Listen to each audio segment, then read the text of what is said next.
Your next comedian is one of Madison's best wordsmiths. She loves to tell a story. She hates when I give her any compliment. She's one of my best friends. Give it up for Lizzie Kirch.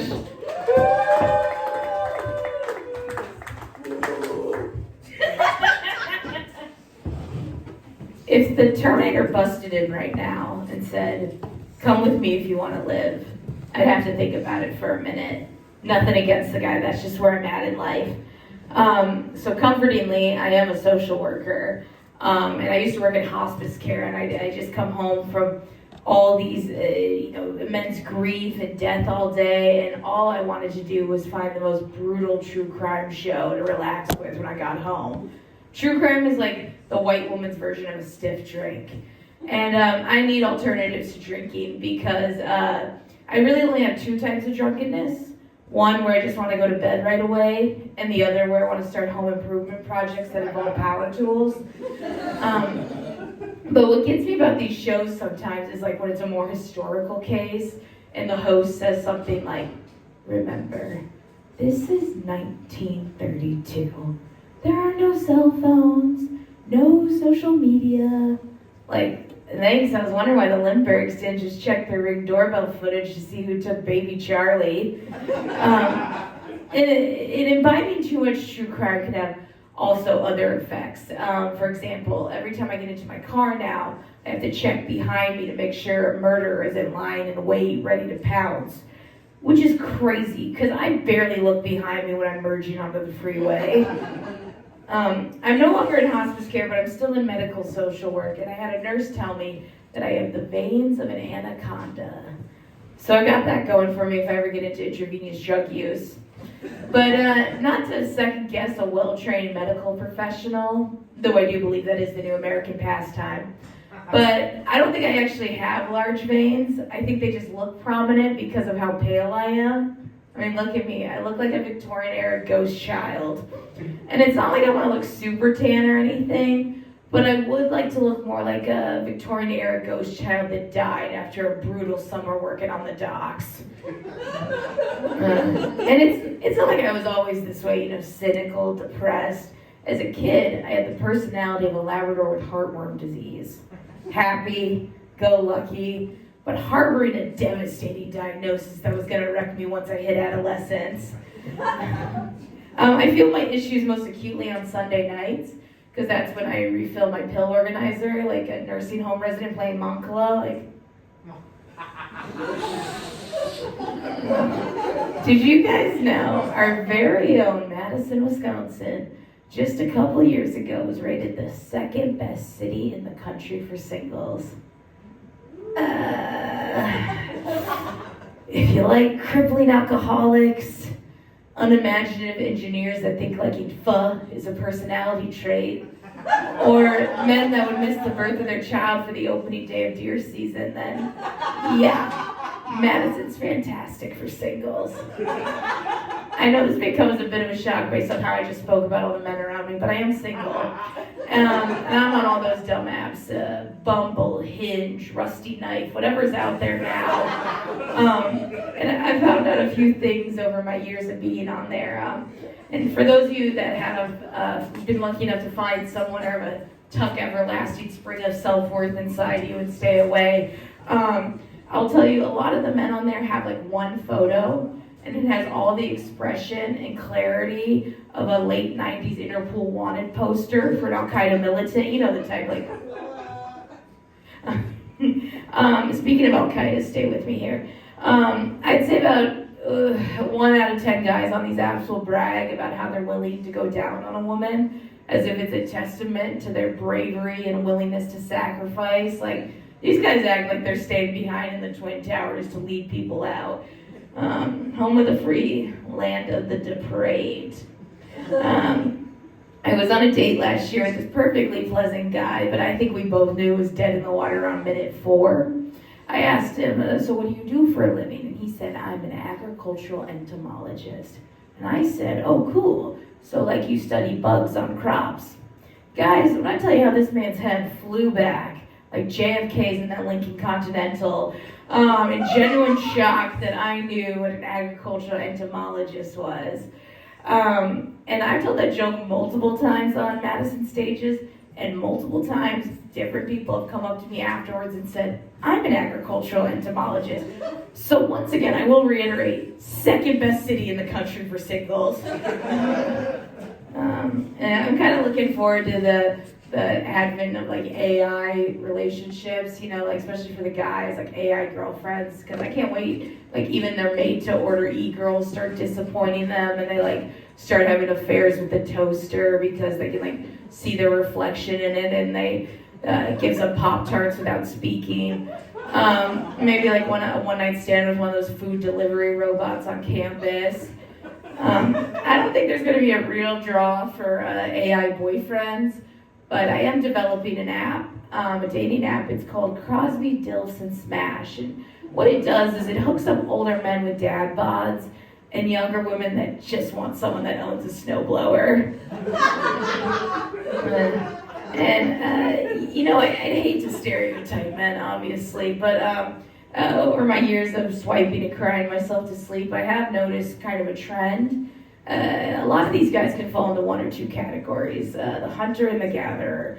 The hunter is the man that has spent too long in a deer stand and no longer knows how to treat a woman like a human being. Instead of a pheasant waiting to be picked up in the slobbering mouth of an English setter. His pictures always include him with a bunch of like dead, bloodied animals, and ironically, he sticks out the most in non-hunting photos because he wears camouflage everywhere, from like Panera to his grandmother's wake. And then there's the gatherer. This guy knows it's a numbers game, so he's swiping right on everybody, including the ads. And this guy knows numbers games because he's 15K in the hole on DraftKings. There's another type of gatherer, though. There's the ethically non-monogamous or polyamorous or roly-poly-oly or whatever they're called now. And I live and let live, but it just is wild to me. Like, it's like you found something that's so rare and so many people want. Like, someone was willing to take on your cat tree collection and restless leg syndrome. And you gave up enough time from your Settlers of Catan game to fall in love back with them. And you're still like, I want more. And don't get me wrong, like I'm not including like couples that either together or apart sleep with different people. I get that. I'm a stone cold slut. What I don't get are these fucking freaks of nature that want to go out on first dates and have petty arguments and watch all 11 seasons of Below Deck because they lost the remote and now they're just used to it being on. Can you imagine doing that and then be like, okay, I'm going to go home now and do this all over again with the person I can file taxes jointly with and love more. One last bit of advice I've found from the apps. If a man says anything along the lines of, I'm here for a good time, not a long time, that is the mantra of a man that either has critically injured someone with his jet ski or someday will. And it's not like I'm some walk in the park either. Like, something that sums me up is like at parties, I'll be the type, like with a gaggle of people in the kitchen, be like, actually, it was Flavor 8 they drink at Jonestown, not Kool-Aid. I go out for a smoke, be like, who do you guys think killed John Benet Ramsey? One time I was leaving this guy's house I had met on Tinder, and he was handing me my coat, and he said, notice anything? And I hadn't, so I asked, and he said, hung it up on a coat hanger? If he hadn't been so deliriously proud of that, I would have garroted him with the coat hanger. And I saw this guy for months, but so casually that I never learned his last name nor he mine. And that's the way I like it. The less I know about the person I'm sleeping with, the better. Like, if they have a scar, you could just make shit up how they got it. Like, rescuing puppies in the Andes and giving them to orphans that can only communicate through barking. When in reality, it's usually something along the lines of, oh, my friend Derek stabbed me with a Beyblade in the 5th grade. But despite what I wanted, I did learn a few things about this man over time. And one night he told me he was Jewish. And I could have asked a lot of normal things, a lot of follow-up, like, are you practicing? Have you found a temple in Madison yet? Instead, what came out of my giant, stupid Gentile mouth was, Oh, that's cool. I used to be a tour guide at the Holocaust Memorial Museum in DC for years. And that's true, because I really knew how to party in college. Like, I can't even think of something that would be akin to that. Like, that would be me telling him my entire family died in a massive car pileup, and him just like slowly rolling his finger down my face and going, I love the Fast and the Furious movies. We don't see each other anymore. Happy President's Day to all those that celebrate. I think it's absolutely wild that something as important as the Emancipation Proclamation rhymes. That would be like codifying Roe v. Wade and calling it Maybe Baby. I am afraid soon enough the only way to get an abortion in Wisconsin is to go a roving in the North Woods, look for a matronly woman in a cloak, carrying a basket of medicinal herbs and spices. And they have a 76% or so chance of just killing you outright, but beggars can't be choosers, am I right, ladies? So you can actually still get an abortion in Wisconsin. There's one clinic in Madison and one in Milwaukee. So we still have some fighting to do. I'm willing to throw in the towel once we get Janesville handled.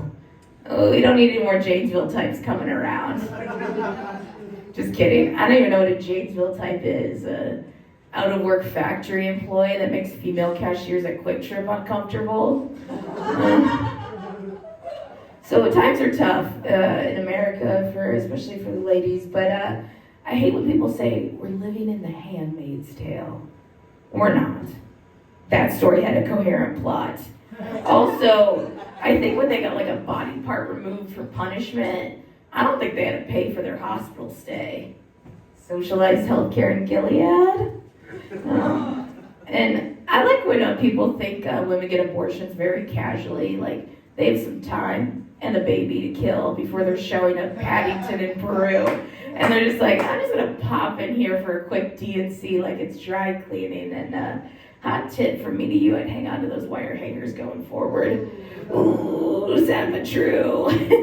Nah, credit where credit is due. I know a lot of great male allies, fighting the good fight with us, but what made me laugh was when Roe was overturned and a bunch of guys came out of the woodwork and were like, yeah, I knocked up a broad or 5 and I let her get an abortion. Ooh, don't let the weight of that crown crush you, my king. But if you do decide to have children, please be mindful of your pregnancy announcement post, because they're really over the fucking top lately. Like there's props and signs and like a border collie wearing a little handkerchief that says, I'm gonna be a big brother. Like I've seen less production off Broadway. My dad actually died last year, and he died on the 4th of July, and I've been having some fun telling people that because I just hope at least one person is going to ask, like, was it a horrific fireworks accident? Like that Katy Perry song was playing and a bald eagle swooped down and stole his soul. I hope he's at peace now, because the most at peace I ever saw my father in real life was when we visited Normandy, and we were on one of the D-Day beaches, and he quoted Ronald Reagan, and then fully clothed just started walking into the ocean. And I think he would have let the sea take him had our tour guide not called him back. I got his remains through the mail cremains. I love that. I thought it was a fun little combo word, like froyo. But tell me why I had a sign for a Bath and Body Works order, but like Pops was just chucked onto the porch for like a little fun surprise when I got home from work. I was a mailman for a brief period in my life. It was the most miserable 6 months in my life, but I did learn a thing or two. And my favorite was that when I'd walk up and it'd be like someone would need to sign for a package. And one time I went up to this guy, I was just like dead weight. And he's like, oh, great, my kettlebells are here. This was in the pandemic when they're like, please, only order the essentials. And tell me why the hell I was routinely delivering badminton sets and trampolines on the regular. But it is kind of crazy, like how many of my friends are starting to do real grown-up stuff. Like they're getting married and buying houses and having babies, and I like to think I was a bit of an inspiration. Like they looked at my life and thought, nope, I want whatever the opposite of that is. I'm currently using one of those pumpkin trick-or-treating buckets as a shower caddy. And my usual diet consists of Wellbutrin and a couple Sour Patch Kids washed down with one of those Monster Coffee energy drinks that can like dissolve roadkill off asphalt. But now that I am getting older and more of my friends are having kids, like I'm in more social situations with couples with children, and there's always the one that's like going on and on about the benefits of homeschooling and the harms of yellow dye number 5. Well, their absolute nightmare of a son, Kyler, does unspeakable things to his pet sugar glider upstairs. All right, that's going to be it for me. I don't know. Sorry, RJ. Thank you guys so much.